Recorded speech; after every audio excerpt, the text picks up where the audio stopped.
I'm Jennet Ingle, the 5 Minute Reedmaker. If you're watching this on YouTube, would you go ahead and click subscribe for me? And then after you click subscribe, there's a little like bell that's right next to the subscribe button. And if you click that too, then you will never miss it when I drop a new episode. And whether or not you click that little notify bell, your subscription makes it easier for other people to find my channel and therefore to become better reed makers and happier musicians. So it's a win-win for everybody, really. Thank you. In today's reed repair shop, I have the reeds of an anonymous oboist, which all have the very same, very dramatic structural problem. They're so heavy in the heart, and still this oboist is somehow making it work. Thank you for sending these reeds. I am so excited to look at them because I believe that I can help you with these. You say these are 3 of your most recent reeds. This batch is representative of where you are with reed making. At the time you bundled them up, they were all crowing a C or close and were reasonably comfortable to play. And yes, as I sanitized them and I've dipped them and I've done a little tiny bit of playing, and yes, they all play. And I think we can make them so much better.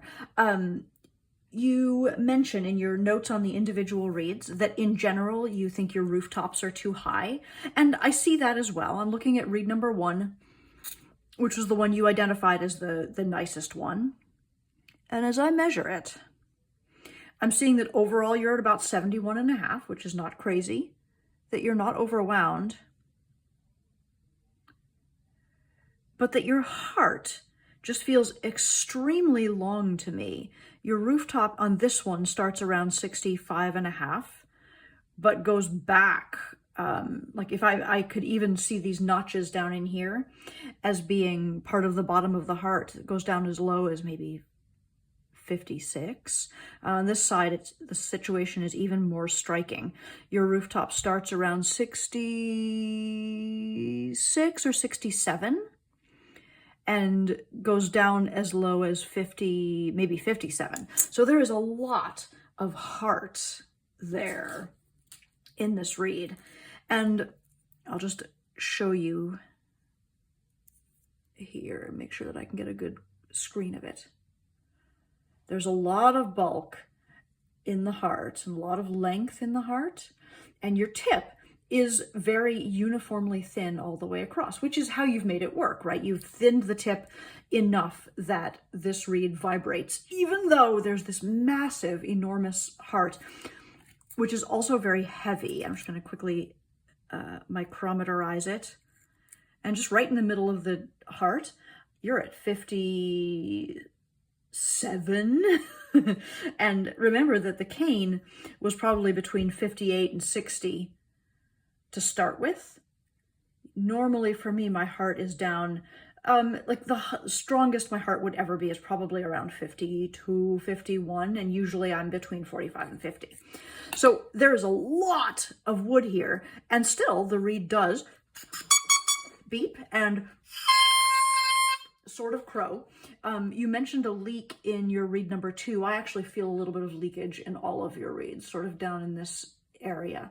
So that's a thing to look at, but I will deal with that. When I play this reed, as it is,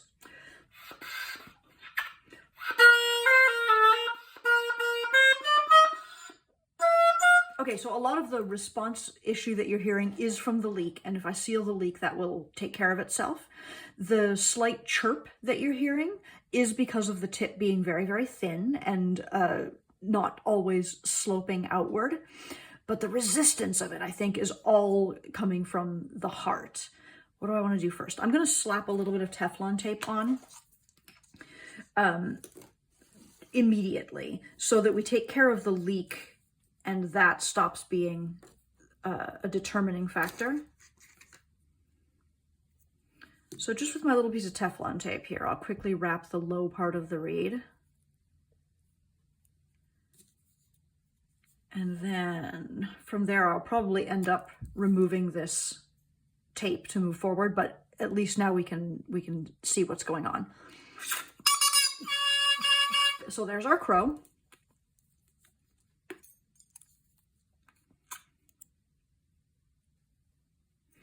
And the reason for,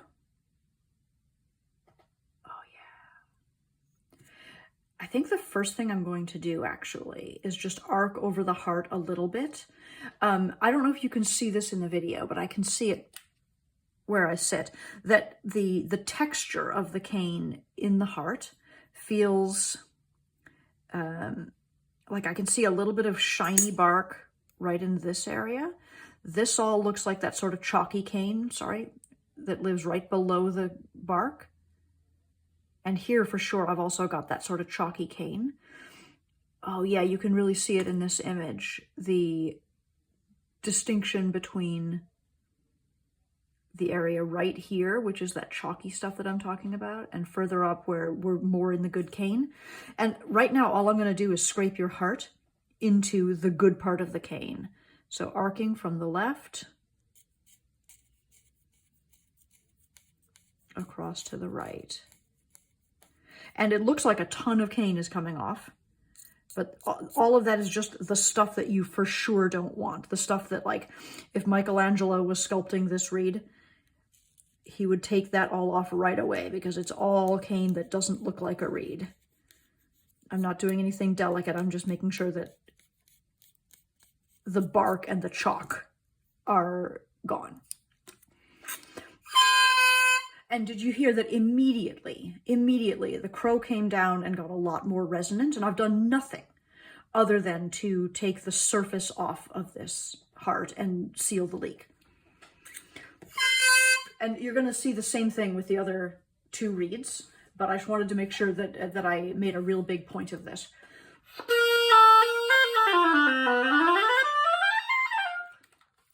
So immediately, even though the sound of the reed is still like not quite lovely, and that's because of the slope in the tip, the response is so much easier. The flexibility is so much easier. The crow is deeper. We've got more of the reed vibrating.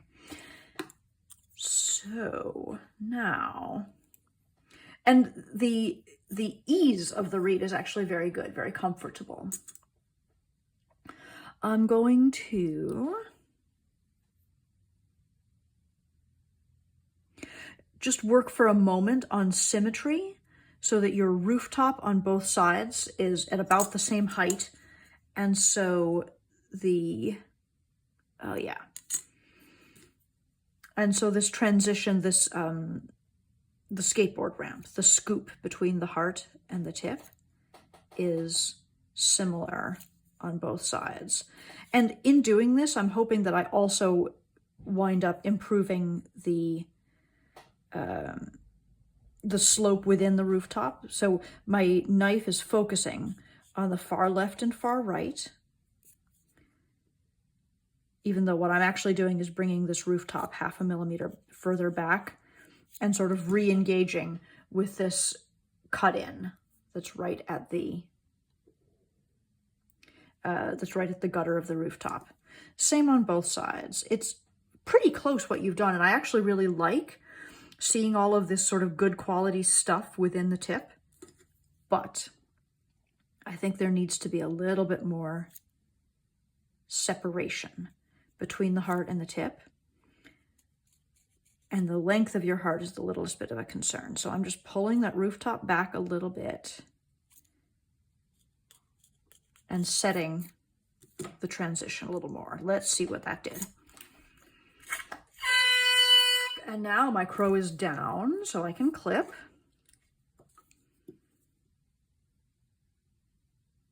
A tiny bit. Brought my crow back to, I think, a C.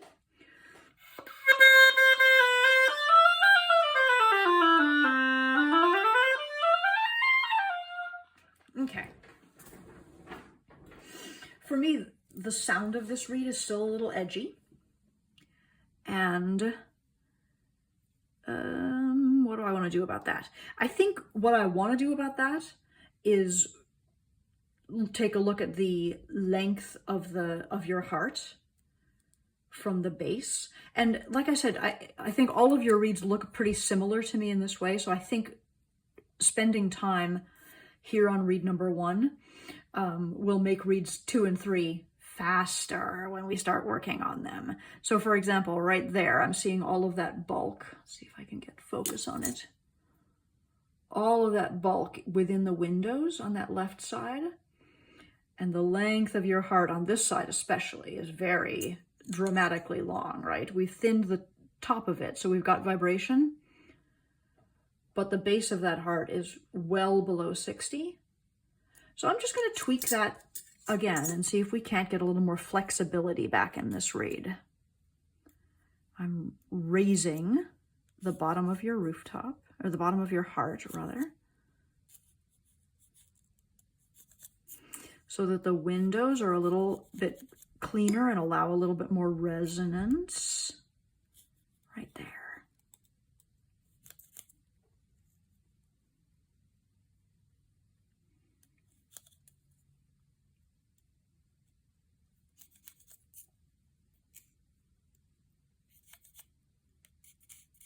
There we go.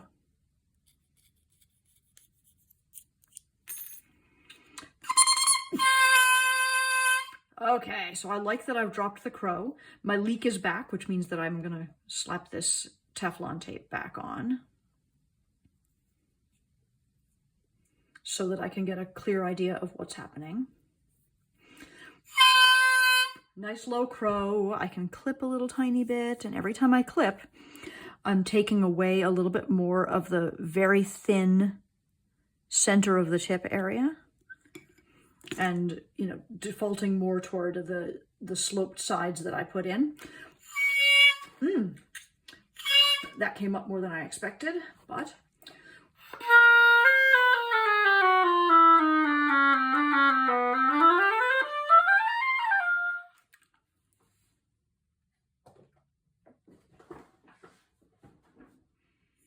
I continue to think that there's a reed in here. I think I clipped into thickness a little bit.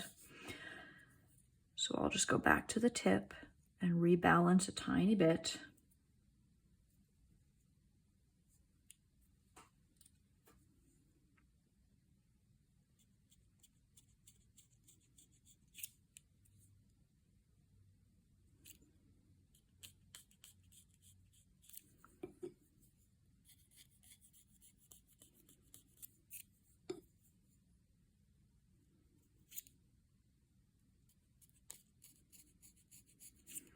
I'm thinking about the cut in. I'm thinking about the slope to the sides of the tip. And even though I said earlier that I was working on symmetry, look at how high I've left the rooftop on this side compared to this side. Bad, Jennet. I'm going to pull that down another 0.5 millimeter. Just doing a little scoop without trying to curl it all the way up to the top.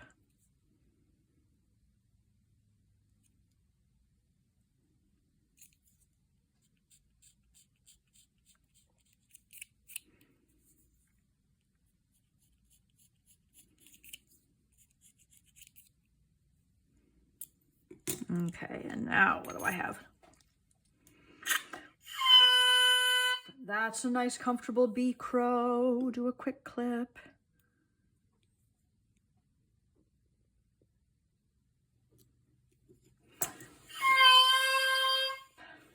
A nice C crow that has resonance.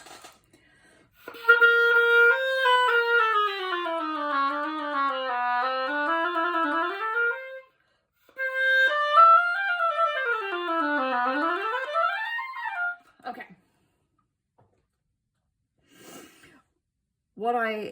What we have now in this read is a lot more core to the sound.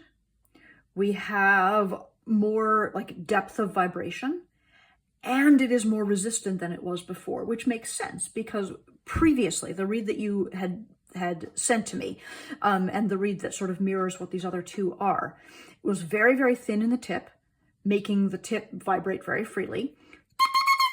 And then because the heart was so long and so heavy, the vibrations weren't really traveling through the heart. You were kind of only working with tip vibrations. And So my assumption is, because these are the reads that you're making, that that was really working for you, that you were happy with that. So what I'm going to try to do here, can you see maybe right in the tip here how much bulk I've left in the center of it compared to the sides? And that's really different from what you had when you started. And I want to just try to compromise a little bit so that we get it a little bit more toward what you want and a little bit less toward what I like, but still with this core and with this resonance all the way through the reed. I'm just going to do another little cut in and let my knife go toward the center a little bit more. And I'm thinking about being really clean in my separation of the tip from the heart.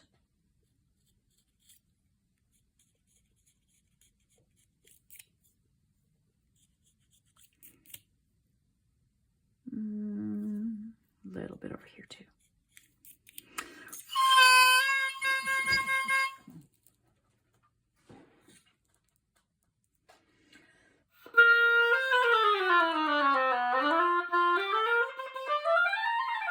Okay, for me, this feels a little bit lighter than a reed I would choose to play on, but it feels similar, I think, to what you had before in terms of its resistance, and has more core to the sound than it did before, and more depth, more possibility in the sound.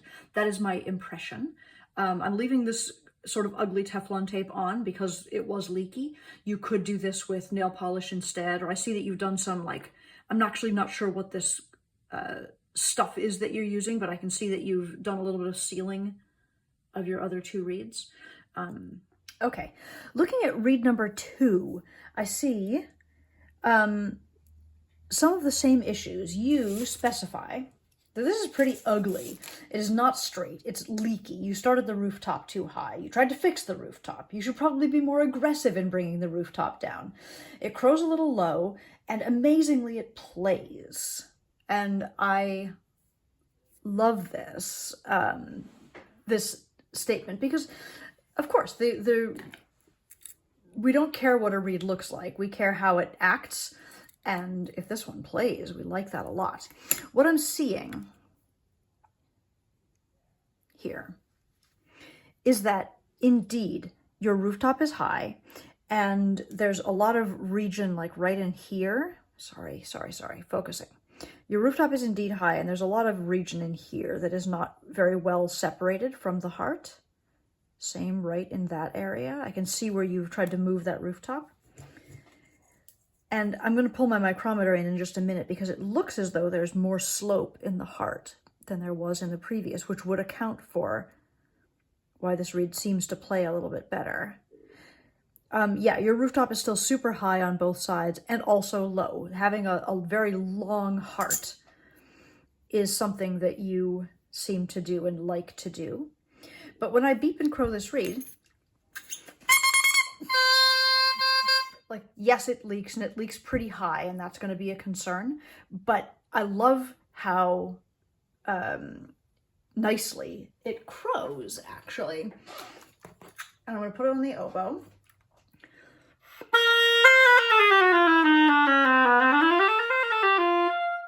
And for me, even though this reed is, as you say, ugly, it's immediately more functional than reed number 1 was for me. And I think that's because you've taken off enough in the top area of the heart that the vibrations are actually traveling through this reed. Let's see if that's true. Here up in the top part of the heart, you're at 52-ish. And on the other side,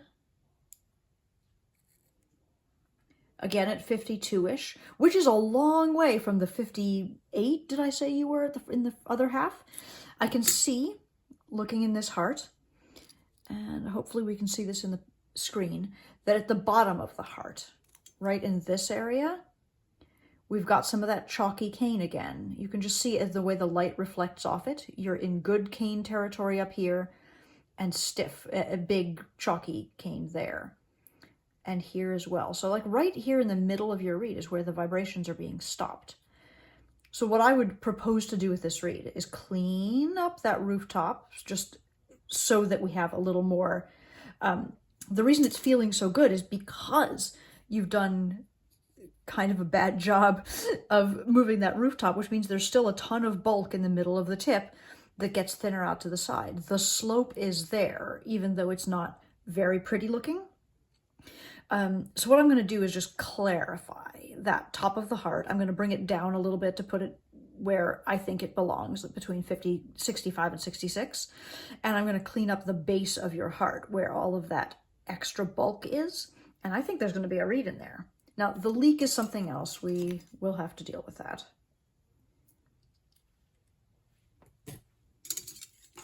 All right, going in. First of all, I'm just going to take your rooftop down 1/2 mil.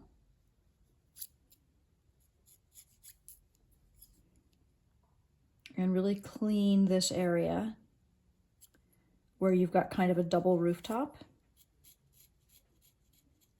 And just make sure that the corners and the sides are the thinnest part. Here especially, like you can see that there's almost no real delineation between the tip and the heart. So I'm going to do that. Oh yeah. All that cane can come off. It's so good.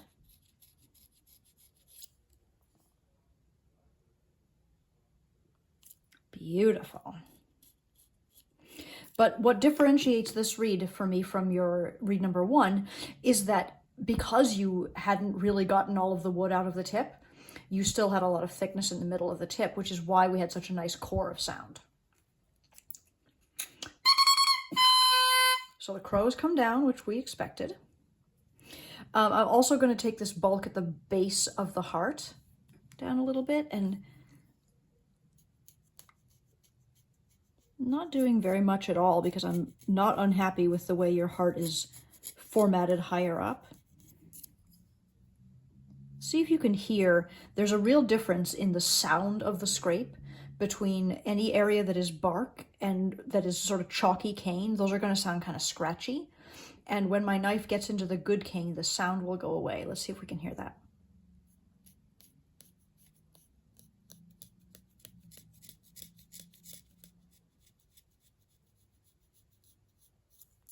Not sure that was as obvious as I wanted it to be. I'll try to make it more obvious on your next read.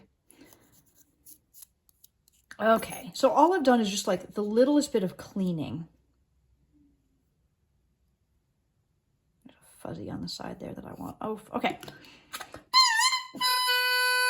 It still leaks, and it leaks quite high on the side. I'm not sure why. I don't really see anything that you've done wrong. Sometimes cane just does that. And I don't like it because it's really pretty high up, which means that this reed may never be an actually functional reed or an actually safe one. You know, a leak up here we have to just cover up with nail polish or something. But I love the crow of this reed. I'm gonna clip a tiny bit to bring that up.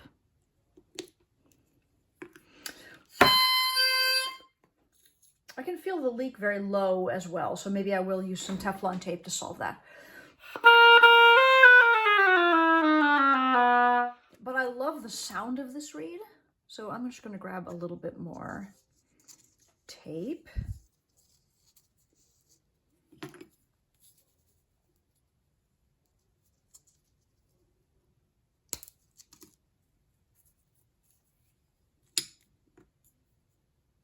And as I wrap here, I'm wrapping away from the direction of the overlap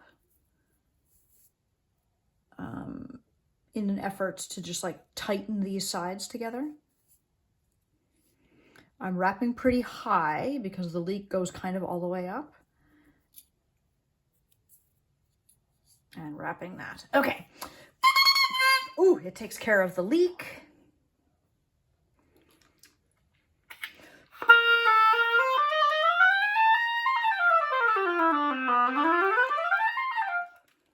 So for me, this reed is a ton better than reed number 1, and it's because you had quite a lot of bulk left in the middle of the tip, which made it possible for us to have a really good slope, which makes it possible for us to have a really good core to the sound. Basically, you just hadn't gone quite far enough in the heart, or in the creating of the rooftop. And now that we've done that, it's a terrific reed. Like it. Reed number 3 looks to me to be the heaviest of all, almost. Do you see how much that quality of the cane in the heart is so different from the quality of the cane down in the windows? I will read your notes about it, but I'm just going to slap my micrometer in there. Like, I'm not even sure how it's possible that the thickness of your heart is over 60, because like the piece of gouged cane should never have been more than 60. And 59 over on this side. So there is a ton of bulk in this heart. Your notes say that it crows a C and it plays easily. You still have a tendency to start the rooftop too high. And you say that you probably took too much out of the heart on this one. I am fascinated. Let me play this reed and see what we've got. For me, this reed barely crows at all. I can almost not separate the beep from the overall sound. It does make a sound really easily, but it doesn't make what I would call an attractive sound very easily. I'm going to slap it on the oboe.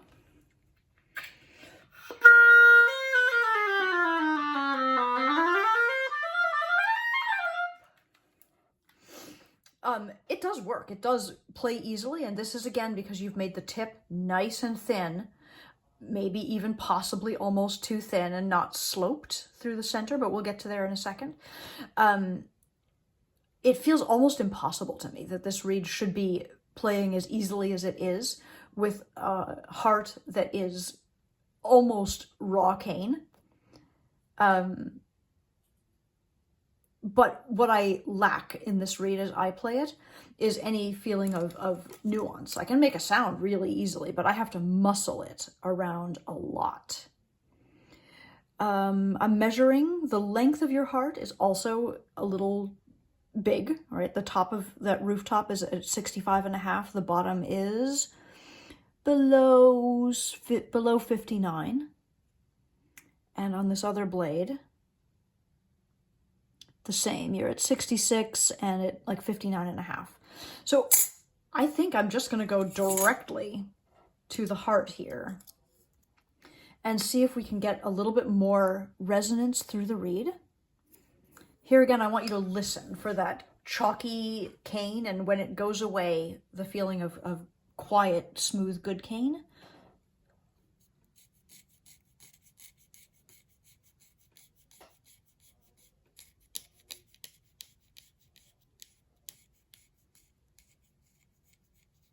So that was a ton of cane I just took off. And I think I might even, I'm going to do the same thing on the other side. And then I'm going to measure it again, and then I'm going to crow it again.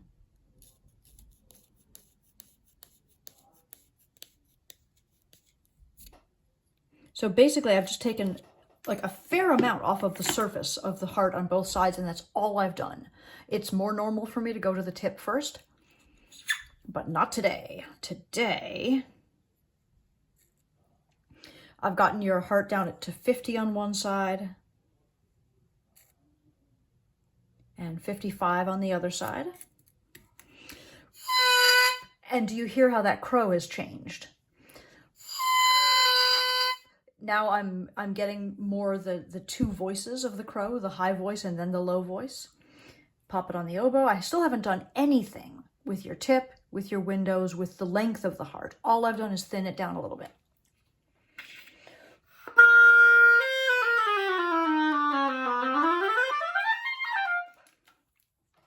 So it plays infinitely more easily. The leak that I was feeling seems to have gone away, because sometimes having that much bulk in the heart does hold you back.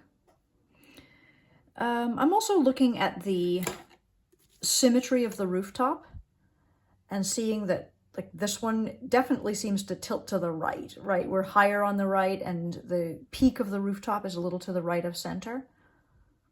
And on this side, it's more or less this more or less the same. I think I still see that the peak of that rooftop is a little to the right of center.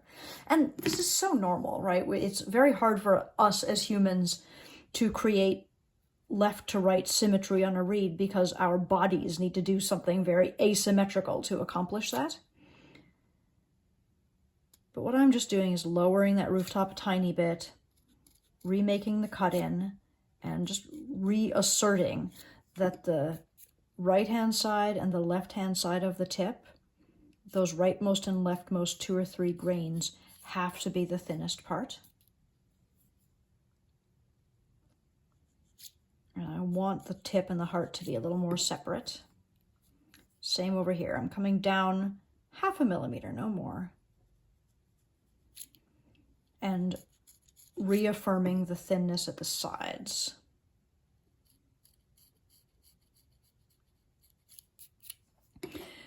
I kind of want to go into the windows too to bring the bottom of your heart up, but let me play it.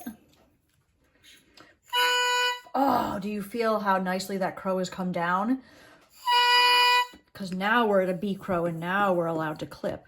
I think sometimes, especially when we're concerned about pitch, like a lot of us have sharpness problems. And so we try to make our reeds be flatter. And when the reeds get flatter, what that does is it causes tension for us because we have to bite to bring pitch up. We have to really hold on tightly. We have to manage things a lot more. We have to muscle things a lot more. And what I want to invite you to look at is making this reed be easier for you to play so that you can more easily reach down to the pitch floor and enjoy the playing. So here's my crow, back up at a C. It's a little bit of a stiff C.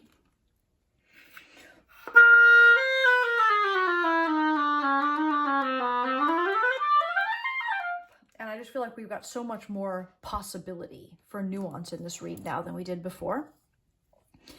If I shorten the heart a little bit more by opening the windows just a tad more, I think we might even get more depth of sound and more flexibility. Are you open to that?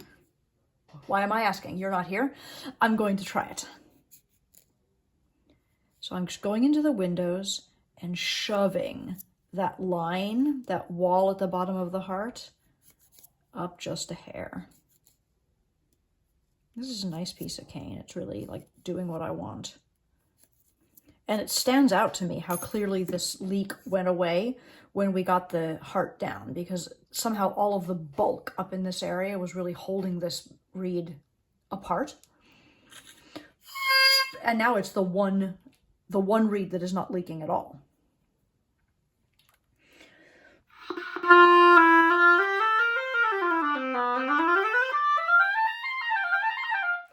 I'll tell you, I actually don't like that better.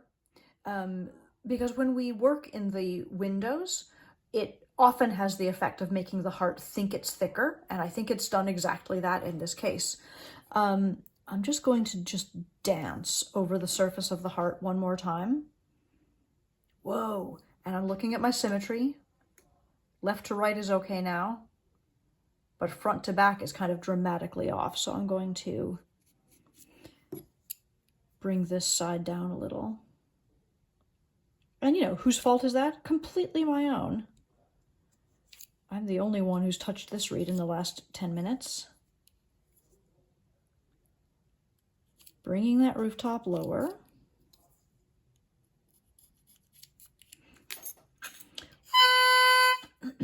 That's dropped the crow, so I can clip one more time. Just a little. Ah, C crow.